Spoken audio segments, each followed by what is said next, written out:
Hello, everyone. Welcome to Tuesday night. It is the live Dr. Boz show, and I am back from California, fasting 48 hours and really ready for a great show for you. We are on the last of our series from Atomic Keto, and I have a great show for you tonight. We are looking forward to wrapping up the series, but also just tying this bow on several loose ends and talking about personal satisfaction and why that matters. I am going to start with a few traditions here on the Dr. Boz show, and one of them is checking my numbers. I have great to see everybody here. Great to see that people can hear me, which is always step number one in my world. And as I check my numbers, I am going to review just say thank you for everybody that bought tickets for the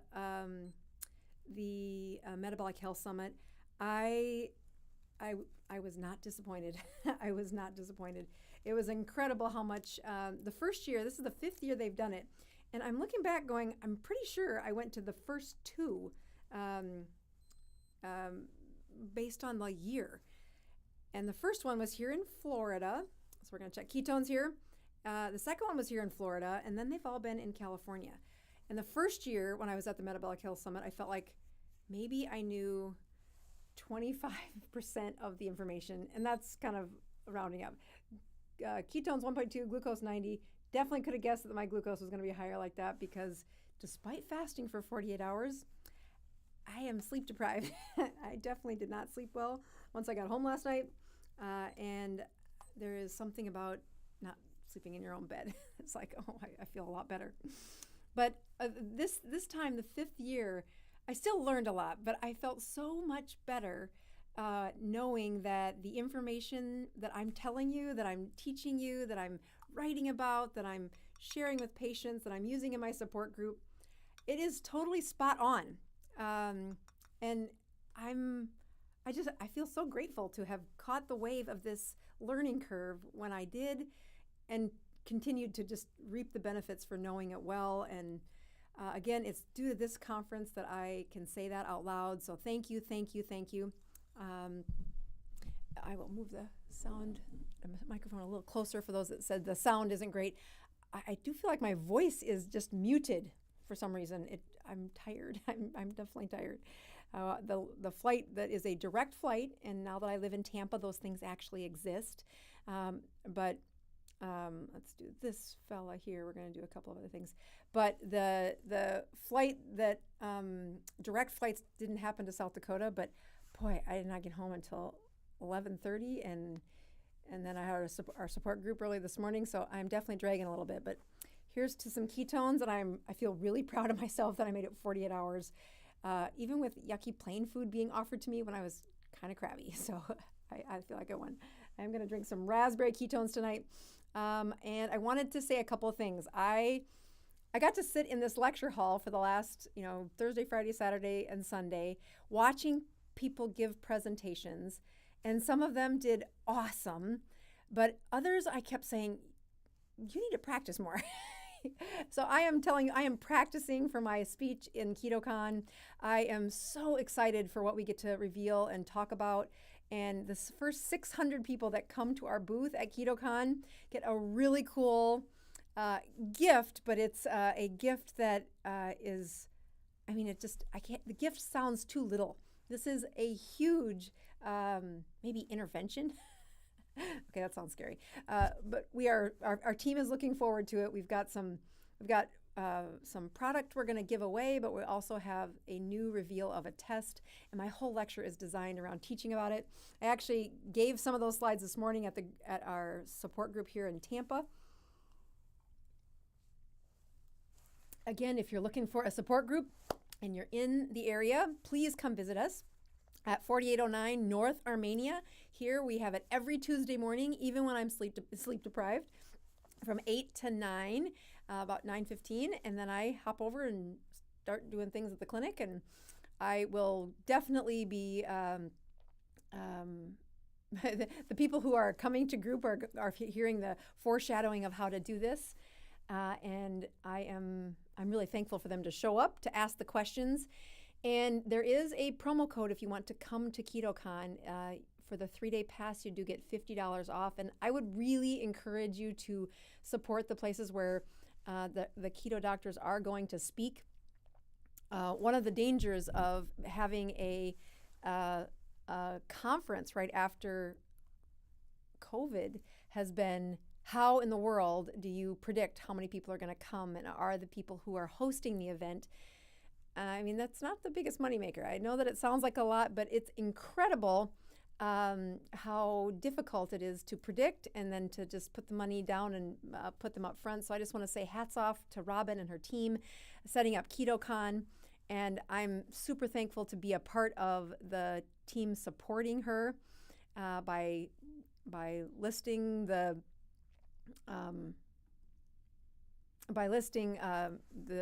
lectures that I would give and help her with. And then the other place that I'll be speaking at is the Orlando Summit, and that is KetoOrlandoSummit.com. Again, 10% off with the promo code Dr. Boz, and come out. The difference between those two conferences, one is, I think the Orlando Summit has a very strong community, whereas the KetoCON has more of an emphasis on the education. I'm giving very similar, not talks, but similar levels of education. So they look the same from my point of view, but that's what, I've never been to either of them. That's just kind of what I've been told. Speaking of never done, I am also speaking on the Keto Cruise, and we leave on Sunday. I've never been on a keto cruise. I've never been on a cruise ever. And my husband and I are trying to check off how to make sure all of our paperwork is in and that we actually get on this boat. Here's how busy we've been, or I don't know if it's busy or just like maybe we're underappreciating what we're about to do, is that as of last week, I couldn't tell you what port we left from, and I still can't tell you what places we're stopping at. I just know where the boat is I'm supposed to get on and what day I give my lecture. But there is a really great lineup of speakers that are going to be on that cruise, and again, I'm kind of excited to see what's like to be on a cruise. So I will tell you more when I get back. All right, so we have one more announcement that I wanted to share, and that is on our on my page, bozmd.com. I just wanted to scroll down and share, the online course has been on sale now for 2 years. Just starting this month, it's 2 years that we first put it up there and have continued to augment some of the things in the course, and of course create the community around it, which I think is powerful. I look back at the lessons I learned at that first Metabolic Health Summit and how much that gave me the courage to push print on a book that I wasn't ever planning on, and then the real drive to write the book that I use in my clinic, which is Keto Continuum. As I read this, Sharon Sadler wrote in, and just at the end of March wrote a very nice review that, I didn't want to do that. I wanted to go backwards. Let's go this way. Here it is, yes. All right. So having just finished the online course and book, I cannot begin to tell you how much this meant to me. To have Dr. Boz lay out the path, come back here, little turkey, lay out the path to healing is greatly encouraging. I have arthritis in both hips, knees, and cannot close one of my hands properly. I have progressed, it's being a little tricky, slowly as I recommended to 23-in-1 and just started alternate day fasting. I check my numbers and each morning, just as she recommends, and look forward to autophagy. Cannot recommend this book and course enough. Thank you, Dr. Boz. Again, I have the group over in my parking lot. Who I share a parking lot with, the Pin Chasers, which is where we hold our morning meetings, and I saw one of the fellas over there having a little bit of trouble walking, and so I said, do you like to read a book or listen to a book? And he's just finished the book and said, so if I want to come visit that that support group that you guys do on Tuesday, what do y'all do in there? I said, it's real scary. The point of a support group is to say, doing keto for a week, everybody can do that. Doing even keto for 6 weeks isn't too hard, but it's that consistently engaged keto advancement of improving their health that you're not going to reverse arthritis in 6 weeks. You're not going to get off of all your medications in 6 weeks. You're not going to reverse all that autophagy. You have to have a change and that is sustainable. And one of the most important parts about a sustainable change is the community that you share it in. So that's why I do my part. I host a free support group here, and I teach you how to do that in the course. I do ask that you get the workbook and at least follow along in the workbook. I have a couple of questions that I think I saw along the edge that I hope they get posted, because I have my workbook sheets there showing you exactly how I would want you to do that. So stick around to the end. If you do have questions throughout the show, we answer the questions at the end. I have my helpers supporting me by posting those questions into the ending of the show. One more little, not plug, but just to say, sadness maybe. So I looked at the last time somebody left a review for my Keto Continuum book. Again, this is my advertising. I talk about it here. I ask you to share it with your doctor if you need it. They say, how do I find a doctor that does keto? I'm like, quit trying to find a doctor. There are so many people that are trying to incorporate keto into their journey. Use the workbook and help your doctor see this is an excellent way that is very, very transferable to nearly every patient that I've taken care of. So thank you for writing it. It's been April since somebody's left a review there, but I did get a couple of reviews for the workbook, and I wanted to read a couple of them because it was worth it. They're just a sentence long, but it was nice enough to say, I think it was, I read that one last time. But Paul writes in and says, this book offers a program for advancing the keto diet. Interesting perspective. The author advises a keto forever approach. And then this one was, Dr. Boz's books are amazing and give so much to think about. This book puts it all into action, and I am so thankful she took the time for the workbook. Eric writes about the life-changing, even if you're an advanced keto or been doing it a while, you will benefit from this book. But if you've never done keto before, the book will give you all you need to be successful. It can and will save your life. And then Emma writes in and says it was worthless. So I would like you to continue to leave a review. I prefer they're not the worthless reviews. I hope that you found value in it. I think it's really worked out for me and my practice. And if there is another part of what was powerful at the keto, the Metabolic Health Summit, it was how many people came up to me and said, I'm so thankful. I'm so thankful that I've been learning from you. And as I sat there, I sat in the front row or second row for every lecture, and I just, by the end, I was so happy to see, no, what I've been saying and what I've been doing is still what the research is showing me, and it's through that conference that I was able to learn that. Apparently, I had somebody this morning in my group say, did you see the interview that somebody did about you while you were in the room? And I don't know who did this. I haven't seen it yet, but I have my team looking for it, where somebody did an interview, said, all right, this is my first time here. It's a lot of science, but if you want to boil it down to one statement, just do what Dr. Boz has been telling you. So I thought that's like the best compliment ever, that somebody is looking to be enriched by this advanced science. And it is a little complicated, but it's not a terrible lift for most people if you can connect a few of these dots and then say, okay, now implement it like this. All right, so we are going to get to the final of our let me go here and turn this one off.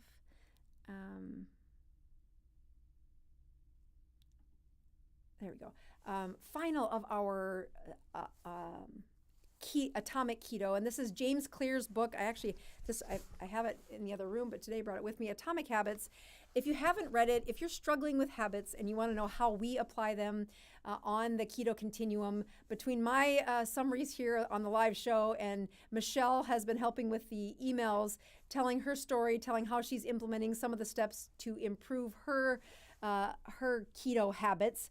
And we have a playlist now of all the steps that we used in this book to say, we know that you can talk shop about how to do keto and answer questions at a little superficial level. And there's lots of channels out there that do that. but I prefer to get messy, to say, I struggle, I have problems, I fall off the wagon, but it's because the science is so compelling, and that I have certain things that motivate me, and we'll talk about some of those tonight, that keep me coming back to the basics. And then as I weave in a behavior change, that's really the only way that you can improve your habits, not just short term, but long term. So we started out with building habits on our first week. Excuse me. And then we went to make sure you know who you are. This was an identity issue, and how when you're looking at improving your identity, and when you find that identity in your mind's eye, that is how sustainable behavior change happens. Instead of looking at, oh, I would like to be that size, or I would like to have that medication off, really working on that, your identity and how you see yourself, that's how sustainable change happens. And having worked with patients with chronic diseases, chronic illnesses, as soon as you get them to envision and identify with being that healthy patient, you win. It's incredible how, and so James Clear talks about it. We use that as one of our lessons. We went on for further locking in the identity mindset and really studying yourself using some tricks and tips that we talked about. We went on to look at how do you stop relapsing, because when you fall off the wagon, there are some carb relapses that get us all in the ditch, and you can stay in the ditch if you don't figure out a few other steps, like how do I make it easy? How do I make it obvious? We also talked about ways that it's sure to fail, that when you have some behaviors and some systems set up, you are going to fail. You cannot white knuckle this throughout your life. If you're looking at a sustainable change for keto, which is to me the only one that you should be looking at, is one that will last a lifetime. And that begins with how do you set up a system that works, not just 1 or 2 days. Okay, so we went further into failure on that one. We talked about some primal desire, saying there are some ways to improve and hack your brain, getting that dopamine a little higher. We then addressed family and whether or not we should keep them or coax them. And that really can throw people for a loop when you're the only one doing keto. That is why we do our support group, and I really find it, even when I'm tired, the support group helped me get all the way through that 48-hour fast. Last week we talked about making it easy, and I shared a story that I'm going to kind of build on this week, because this week we are talking about how do you close the loop? How do you make sure that the habit continues? You know, when we look at the first, James Clear puts these into 4 pillars. We're going to talk about those 4 pillars as I show you this slide. The first 3 pillars look at what triggers us, what reminds us, which is a cue, what triggers us, which is a craving, how we respond. And those first 3 pillars really focus on how do we make a behavior happen this time? How do we solve for today? But this week, when we're looking at the final pillar, this 4th pillar really looks forward to how do I make certain, or how do I increase the odds that the next time my behavior will happen? So how do you reward behavior in the future? And that's what pillar number 4 is all about. That there is a chart that we started out with, and Michelle and I were using this. Michelle was helping me to write the emails. And if you haven't signed up for our emails, go to bosmd.com and sign up for those. Although this series is over, we have some fun things coming out, and you're definitely going to want to be a part of the email list. That when you look at this chart, we had a Dr. Boz column, we had a Michelle column, and when we look at that first pillar, that cue, we needed to make it obvious. So I was working on a couple of things when we first started this book. I was working on how do I become a better, more consistent writer, that these YouTube videos don't just write themselves. And when you look at the metrics for a video that does well, it means I need to slow down and write the script in a way that doesn't do like I do on my lives, which is just talk to you. so I was working on that, but I was also trying to get back on the wagon for working out. That I have this previous identity of being a really good mom. I'm a really good mom, but I was helping my oldest son as he was preparing for his United States Air Force physical. He wanted to go to the Air Force Academy, and he had a physical to take. Now, life didn't lead in that direction, but he did amazing at the physical. And for the year and a half before he did that, I was able to, I was definitely the worst one in the corner, but I attended CrossFit with him, and I wasn't great. I just survived. But I loved it, and I wanted to find a way back to it. And moving to Florida was like, well, first of all, being stuck in Hawaii, and then a year of really tough life, and then moving to Florida, and it's been over 2 years since I've been to CrossFit. And I wanted to do what a lot of people do, which is go right back to what I was doing. Why can't I just get back on the wagon and do this again? So a few things so as I worked on my writing, that was one thing. But the second thing that I worked on was I needed to quit eating at night. And then how do I make it obvious? How do I make working out obvious? And number one was keeping the foods away from me at home. The fridge is pretty bare. My team keeps asking me to do a video that says, well, what does she eat in a day? I'm like, it's very boring. But setting up an environment and a system that promotes a workout was not happening on January 1st. But there were a couple things that were happening in the world, and that one of them was that I had 2 interns that were coming. And the interns are 2 young men. They're 19 and 20, or 20 and 21 years old. And I felt very responsible for mentoring them. In fact, they just went to the Metabolic Health Summit with me. It was their first professional conference.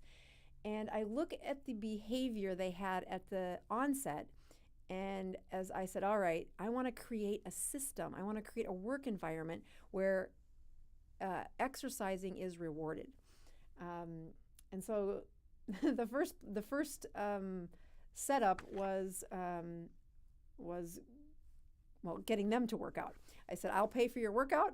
And I set up a system. I didn't want to fill that in. I wanted to talk about it. I set up a system that really improved them getting to the gym. And that meant for the first month, I signed up for the gym with them. We did not go to CrossFit because I said, I can't do that. I'll die. I've tried to reach for that, and I couldn't stand up off the toilet. It was terrible. So we went to what they called, I don't think they should call it this, but we went to the old ladies workout, which is called Orange Theory. So it's cardio and weight training. And I signed up with a punch card, and I said, nope, you guys have to go at least 4 days a week, and I will drop you off. And the first easy step for me getting back to the gym was simply driving them to the gym, dropping them off, waving at the gym, and then driving away. Meaning putting the gym in my cycle of exercise and life was step one. And that might sound pretty pathetic. It sounded pathetic in my mind. But as I'm reading the book, I needed to master showing up. I needed to master that process of how well can I keep this on my to-do list. Because if you've been around me for a little while, I can fill that list up with a whole bunch of clutter that has nothing to do with working out. And today there are several things that I use to say, well, what else can I use to reward myself? And I'm going to tell the story here in just a little bit. We'll use some of the husband bath, watching a show, and then linking it to some problems. There's a couple of quotes that I really like, and I think do a good job of helping summarize what we're trying to show you with this final pillar. And that is, there's no single instance that will transform your belief, but as the votes build up, meaning as you continue to master showing up, the evidence of your new identity also rises. And I think that's the power of, by driving those boys to the workout every morning, nope, I didn't burn any more calories. But there was something in the identity that associated me with that. And I know it sounds really pathetic, but don't let it sound pathetic. There has to be step one put in, and that was the beginning. How am I going to get to the gym? How am I going to put this in my life? And it was at the end of the month where I said to the boys, all right, I commit to 1 time a week. And I only will go to 2 times a week after I have 4 consecutive weeks of 1 time a week. And again, when I look back at the version of me that was doing CrossFit, I'm like, oh, this is terrible. But it wasn't terrible. It was good. I practiced thinking about myself again in that workout mindset. And as I was holding their, as they were, it's very attractive to me to be their mentor, to be a teacher. You can't watch this show or be in my clinic or read my books and not appreciate how much it is a core identity to be a teacher, and especially to the next generation. As they watched me behave, I took that very seriously. So I also knew that when I said out loud, that I was going to go 1 time a week, I was going to have to go 1 time a week. And then as I got to the 3rd week, I had travel. And as soon as the travel happened, I fell off the wagon for a whole week. So then I had to start over again. So I had another 4 weeks before I got to the second, okay, now I've made it 4 weeks, 4 consecutive weeks. And now I was going to add 2 times a week. And I can remember saying it out loud that I felt nervous, like, oh no, can I do this? But as they looked at me and said, oh yes, we'll make sure you do it. We'll encourage you. And now I had created this system that, yep, there's no food at the clinic. That's not what we do.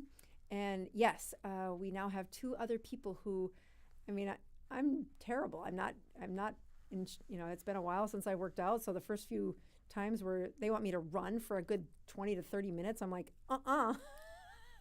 I will walk half of this and thank you very much. My heart rate's off the chart the way it is. But as I looked at, I'm going to pull this back over here.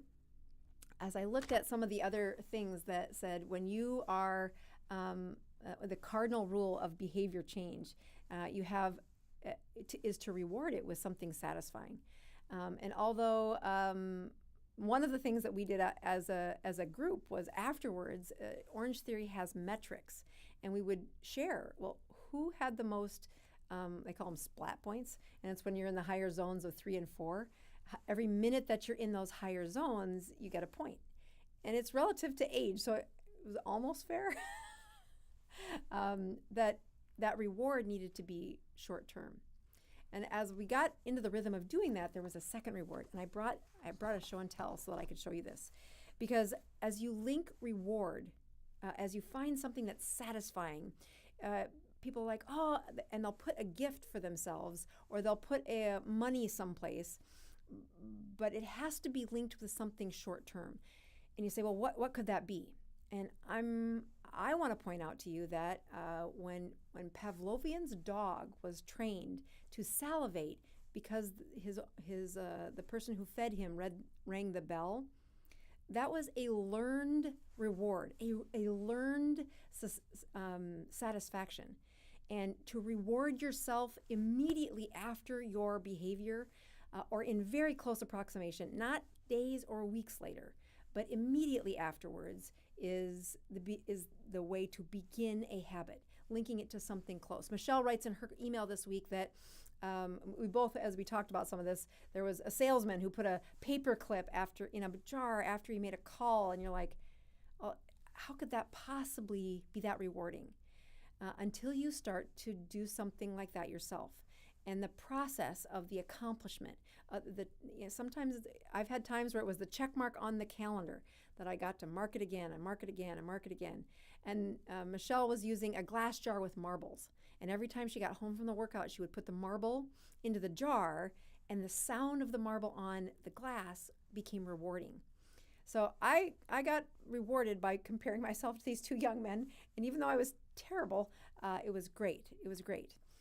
My second reward, I put out a little further, and that was, I love shoes. And now I'm very picky about my shoes. I have a pair of shoes that I took back to the cobbler this past, probably a month ago. And I bought them when my middle son was born, and he is going to turn 19 years old in a week. I took those shoes back to I've had them for years. I love them. My favorite shoes. In fact, my husband, they were so pathetic. I couldn't get a cobbler staple gun them back together. He found another pair of them on Etsy and bought them for me. Great gift. Good job, husband. But there was also a very cool pair of shoes that he bought me. Again, they were from the 1970s. And they're a little bit ridiculous. But I told myself, you cannot wear these shoes unless you are in shape. Because, now, don't judge me, but this is the shoes. Aren't they cool? They are like from 1970. Like, that is some platform, man. But yeah, if you are gonna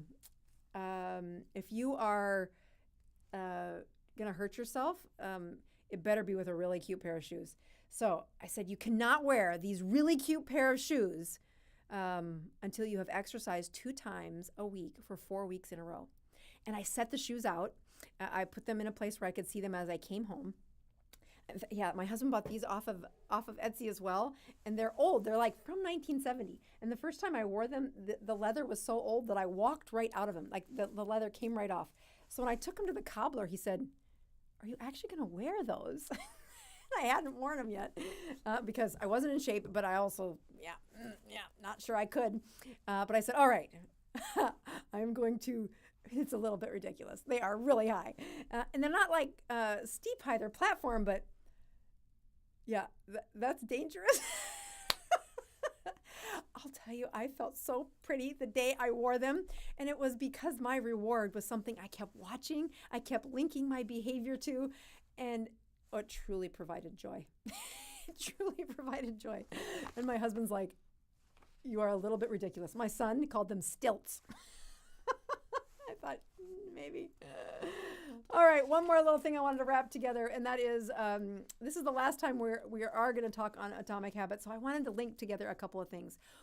One of the other reasons why a visible progress chart, or as James Clear calls it, a habit tracker, a visible one is so important is because of that chart that I showed you at the beginning, that the cue to change behavior needs to be in your outside world.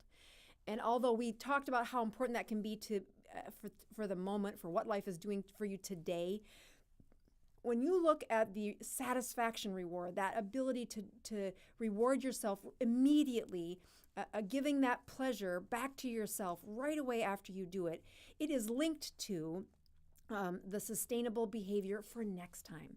That when I would work out, I would actually say, okay, I've got 3 more workouts or 6 more workouts until I can wear my shoes. And then, breaking a neck, breaking an ankle. I got through both of them without doing either of those.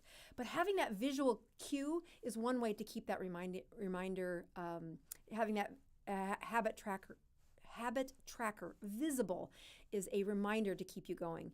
It's also helpful to give that cardinal rule that don't miss twice. Don't miss twice. Even if you just practice showing up and the only thing you did was go back and walk on the treadmill, like that's not what I did at Orange Theory. I kept getting better. But I told myself a couple times, just go in and just show up because you missed yesterday or I missed the other day. And I found that the habit trackers, that comparison with the boys became a way that I was being rewarded, and it was an outside reward. They then became my accountability partner, that I didn't want to let them down as their leader, but I might have had a little pride that said, no, I used to be great at this, and then you're not. And the only way you get great at it is to start practicing and at a little bitty level, and then the next level, and then the next level. And my wrestling son, I told him I went to this metabolic health summit and I learned all this stuff about muscle building and how important it is to do all the stuff that we're going to go over in the next, probably the next couple of months. And he said, well, I'll listen to that as long as I get to do CrossFit this summer. And I'm like, oh no. So I might be doing CrossFit somewhere. I don't think I can go to 2 gyms. So they said there's a family discount. All right, so I do hope that all of you have seen the value of why we use atomic habits in this series and how much that has really helped me. I know Michelle has really found some engagement in her in just the process of writing those emails. She's been new to the art and skill of writing the emails, so we really loved those of you that encouraged her and wrote in saying that you enjoyed it. And the last email that we just sent out said, hey, do you have a topic that you want us to cover for the fall? I have some ideas for the summer. We're going to share those with you next week or the following week. And I have a couple of ideas of what's going to happen next week. Depending on my coverage on the boat, we will decide whether or not I get to do a live show there and have a guest, which I'm trying to coordinate with one of the speakers.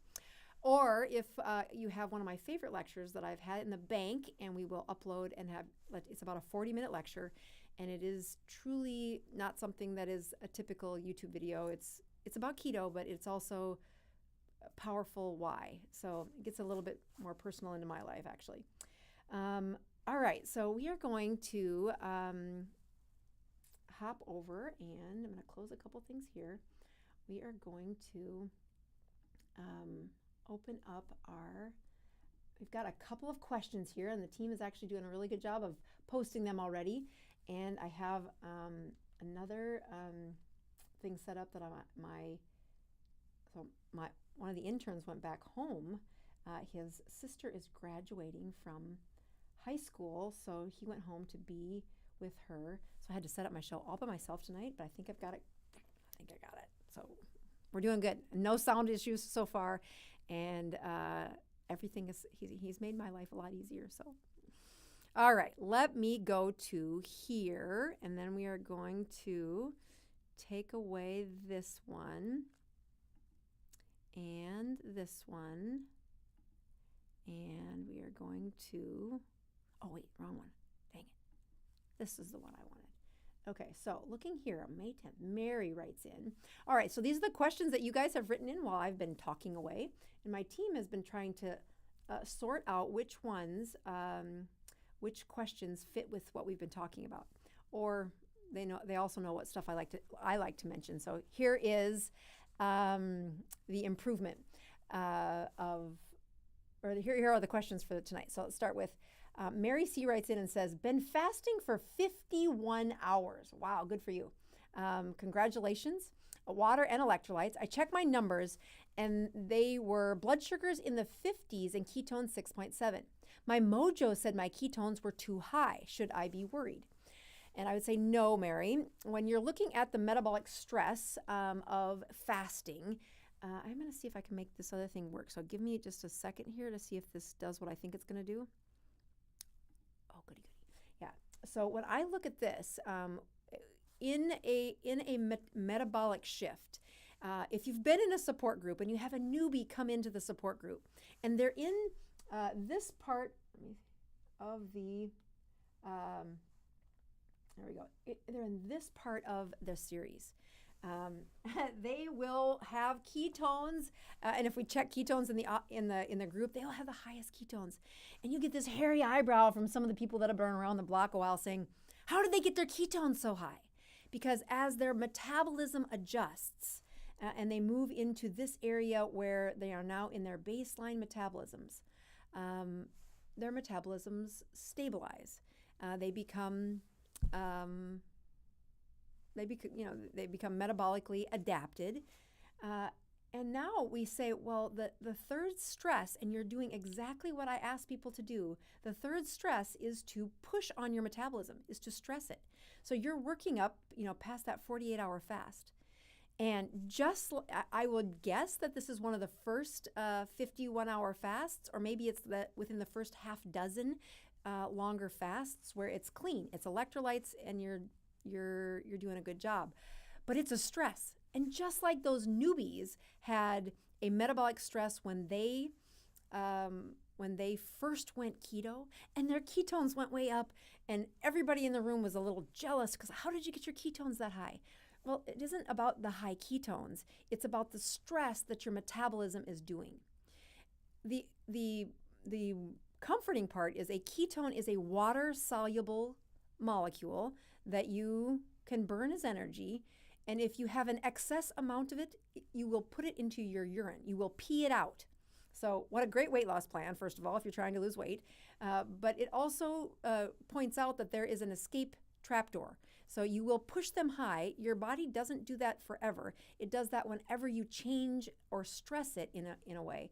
That's why the newbies had the stress during this section, and then they stabilized and their ketones went down.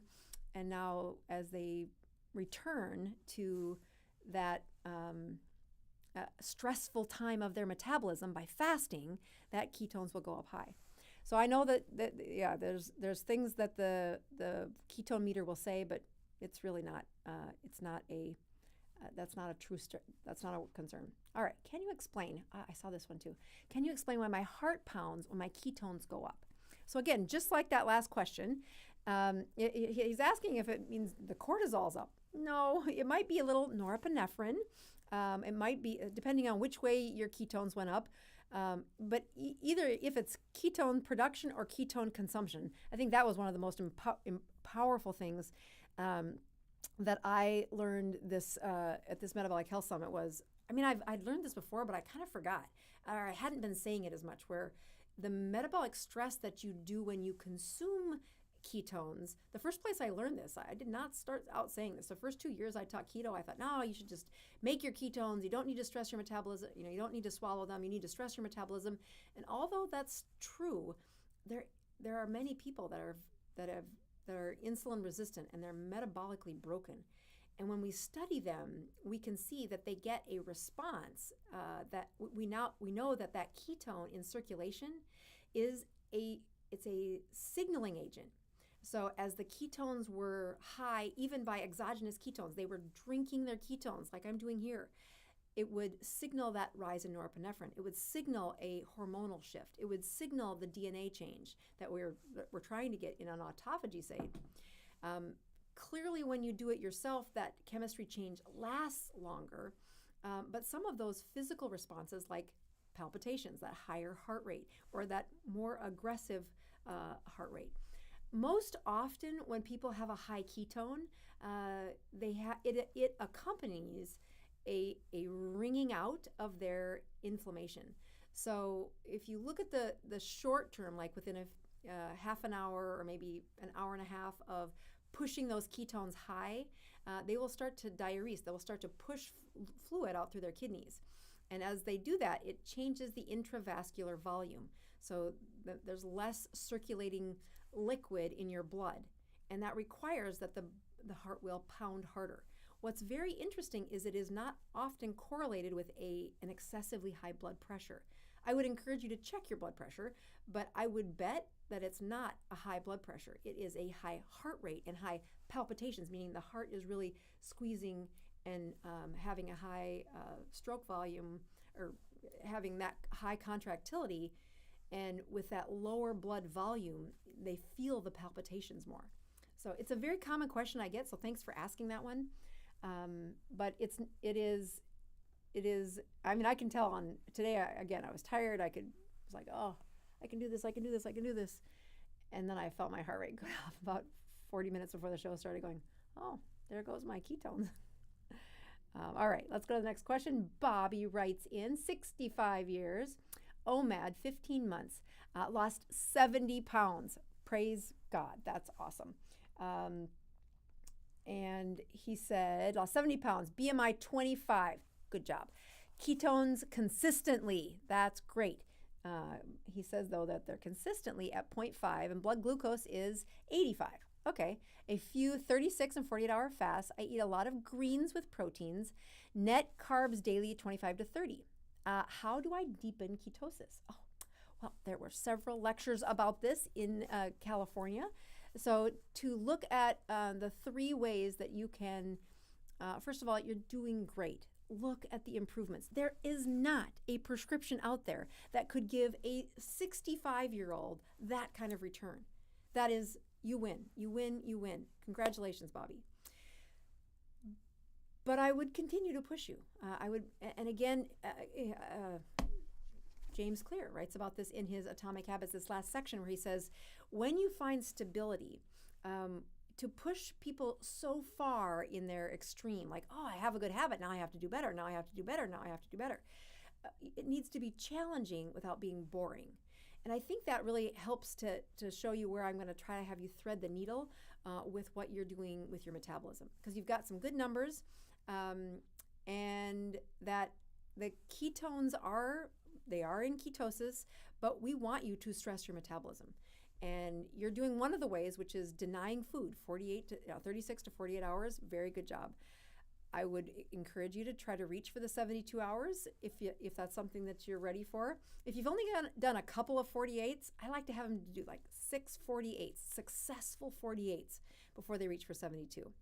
But other places that you can raise the metabolism, that you can really increase that ketogenic stress, and it is a good thing to stress your body. One is to emerge in heat, so that would be a sauna. There is some literature about the hot tubs, but I really would push you to do the sauna. The hot tub data is very tiny, and it's not as reproducible as I wish it was. The sauna data is a mountain of evidence that says, oh my goodness, everybody should do sauna. We should all be from Finland, and it's like they're in their culture that everybody gets in a sauna together. It's kind of got some cultural stuff that I'm not really comfortable with, but I do find that when my husband and I had a sauna that was in our house before we moved from South Dakota, oh my gosh, I was in the best shape. I think that's when my skin did all of the best reversal of age as well, is I was going into a sauna almost every day for a year and a half. That's about the only good thing that came out of that pandemic. But the other thing that you can do to metabolically stress your body at 65 is join me at CrossFit. And the reason I say that is we need you metabolically, or we need you loading with weights. We need you weight training, or resistant band training is actually a very good. I tell people that this little thing right here, this black thing that's very obnoxious, that's from the previous owners of this suite, which was TB12, Tom Brady 12, yep, TB12. They used to be here, now they're across the hall, and their whole platform is based on resistance training and how much that ignites the mitochondria in their athletes. It also helps with that flexibility and the active muscle engagement, so they're not just lifting that weight one direction and letting gravity pull down, but they're lifting it both ways. I've struggled to really get into a rhythm with resistance training, and I think it's because I've tried to do it in isolation. And I'm a people person. I need to go be with a group. I don't care if I'm the crappiest person in the CrossFit gym or the Orange Theory gym. Being around people and watching, well, if they can do it, okay, I can try. And it's a weird psychology thing for me that's how I stay sustainable. But if you can set up a rhythm and be a little more disciplined than I've been able to be, or maybe find a partner, use some of the tricks in this book to start the habit and begin, but you want to push that muscle enough that it's a little sore the next day. That's not a bad thing. That means that you actually tore the muscle, and now your mitochondria has to repair it. And that's a stress. That's what you want. And that will increase the amount of metabolic function, not just for the day that you worked out, but for almost 14 days after that when you have a tear in the muscle. So I would push you to do 3 times a week that you do some sort of resistance training or weight training. And I'd push you to go to a sauna or heat immersion, if you would. All right. Again, another good question. Bernie writes in and says, just started consistently keto continuum number 6, a little over a week ago. I drink my coffee with fat at 10 a.m. I eat lunch at 12 or 1, and dinner is at 5:30. Not in a hurry, but I do need to push my 8-hour window shorter prior to fasting. Okay, so I'm going to show you what he's talking about because I like this question. Let's do this one here. Okay, so now we're going to go over and do here. Oh, good. Look at that. I love it when a plan comes together. All right, so this is Keto Continuum, and he's in Keto Continuum number 8. Let me try to find that again here. Hold on. I need Keto Continuum number 6. This is number 7. So close. Let me try one more time. Don't give up. I'm here. I might not have put it in there. Well, let's go over to this one then. All right. So in this one, Keto Continuum number 6 is Advanced 16.8. All right, so here we are. I thought I'd have the chart that we could put in. The workbook has all those charts in it, and clearly I didn't download that one. All right, so Keto Continuum number 6 takes them, the biggest step that they're doing is, first of all, I want you to notice that it is in this transition where they're going to go from urine ketones to possibly checking the blood strips. I think people start doing blood strips way earlier than they need to, but there is a transition point here somewhere between 16.8 and what happens between Keto Continuum number 6 to Keto Continuum number 7. That is not an accident. That looks like a little bitty line, like, oh, I'm so close to 7, but there is a huge, like, canyon of change that happens between 6 and 7. I'm going to show you what he's talking about. So he did a couple of really big things here in the last little bit. In Keto Continuum number 5, I have them work on no chewing, no gum. I tell them they can have, use salt, but your coffee in the morning can stay filled with fat. But what I ask them to do for Keto Continuum number 6 is to clean up their morning drink. If they're like me and addicted to their morning drink, where I didn't like giving up my heavy whipping cream. It was just so satisfying. So it took me a long time. So I moved my drink into the window when I would eat. But I tell people, you do not remove that fat before then. We really need your body to become fat adapted. The folks that come into the ketogenic diet, almost all of them have a very low endocrine system, and we want them to surge that endocrine system and get a very replenished amount of those fat-based hormones on their side before we push their metabolism. Because what Bernie is really asking about is this stress of the metabolism. He's saying, well, now I could hop down and do a fast, a 36-hour fast. Let's see here. Pull my little pen back up. I could hop down and do a 36-hour fast, or 48 or 72. But he's saying, do I want to shorten the window before I do that? And I would say yes. So when I look at folks that are at 16.8, the reason that this transition of knowing where they're, whether or not they have a stress of their metabolism, you almost always have to check with the blood numbers now. So when you look at this transition, this part where I'm going to use green so I can see myself. That's not working either. Hold on. Okay, this part right here, where they go from checking urine strips to checking blood strips. It's because almost always the urine strips are there's very little ketones there. Their body has stabilized. And when you push to a fast, you will shoot those ketones up like the first guy that wrote in.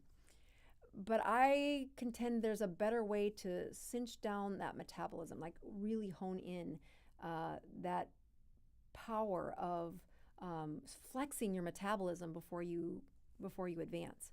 When I look at several of the lectures that happened at this Metabolic Health Summit, there was some intermittent fasting, and again, we do that here on the Dr. Boz Show. We just do it in a very specific time frame, which is really what Bernie's asking about here is, before I fast, should I narrow that window? And I think I am going to use this handout here that had Keto Continuum number 7 in it, because when I am looking for them to, they don't just hop into Keto Continuum number 7 with this perfect moment. I say, what time did you wake up? And then what was your glucose when they woke up? What was their blood ketones when they woke up? And what was their Dr. Boz ratio? And then when did they open their eating window? And then when did they close it? And I will contend that most benefits or most transitions to that fasting, where and again, we don't use that fasting word until you're at 36 hours here on the Dr. Boz Show, they are limiting their eating window to at least 6 hours. And I would say that 5 or 6 hours, and they're doing that consistently for a couple of weeks before they add a fast.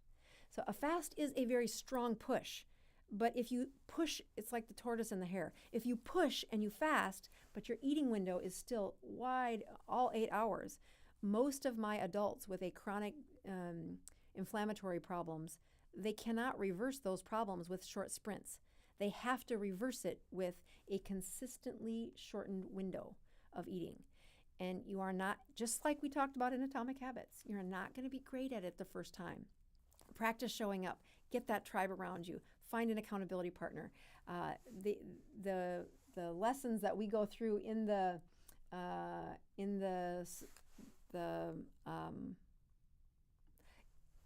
Consistently Keto online course, in the book, in the workbook, and that we talk about here on the show, they're not an accident. They are, when I look at the people who are sustainably improving their metabolism, they went from 15 prescriptions, and now 6 years later, they don't even look like the same human being. They don't need me. They didn't get addicted to me. They got better.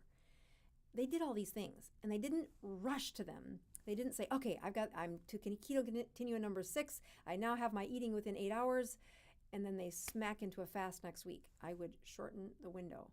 And there are several pages of Keto Continuum number 7 because you do not hop over the eating window immediately. You really work at keeping the eating window between 8 hours and then make it less and less.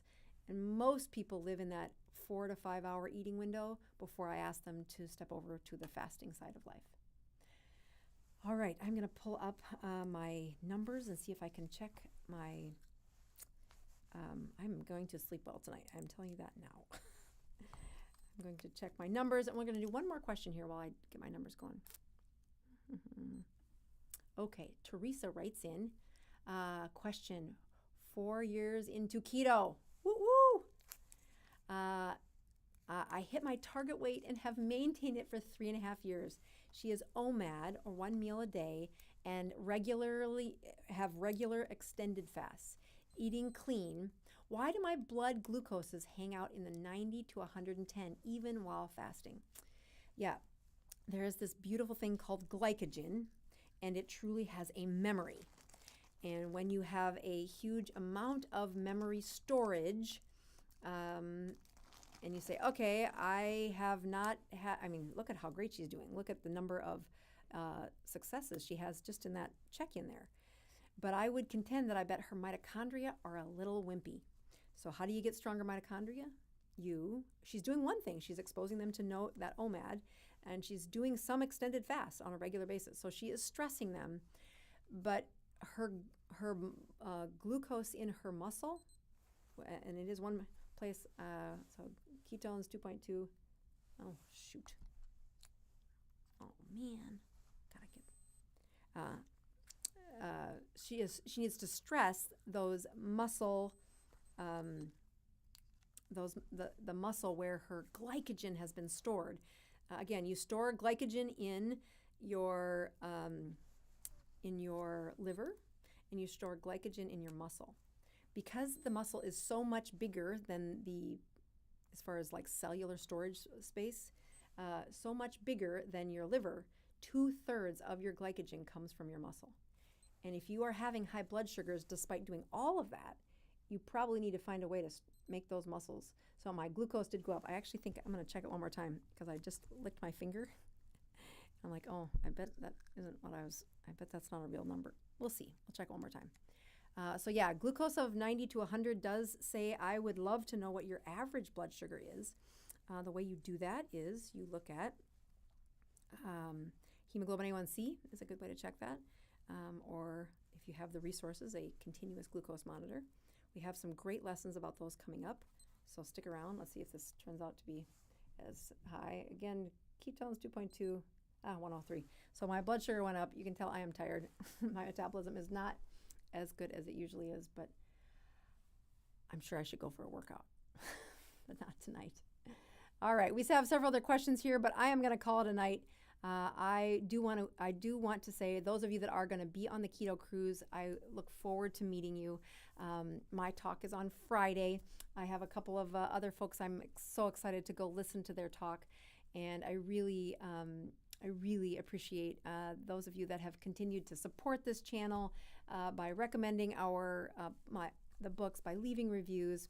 There's Janice from Sioux Falls. Nice to see you.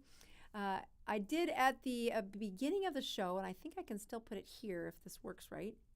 Oh, goody, goody. Put the link for, I will be in Pella, Iowa.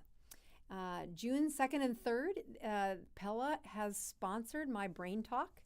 and you're gonna want to not miss it. It is a great opportunity.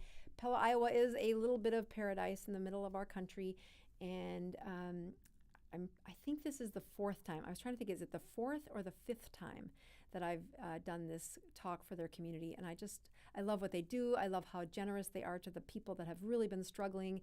And it is the Brains Talk. It is the long conference, and I'm all about community. So you are going to find some rewards of just being part of the group if you're looking to get to Pella, Iowa, June 2nd. That link helps you sign up, though. So they will then know how many people are coming their way. I will see you next week, hopefully. And if my opportunity on the boat doesn't work, we do have a backup plan. And for those of you coming to Tampa to the support group, we do have a backup plan for that coming your way too. I got to work on that. All right. We are the Dr. Boz Show, reversing those medical problems with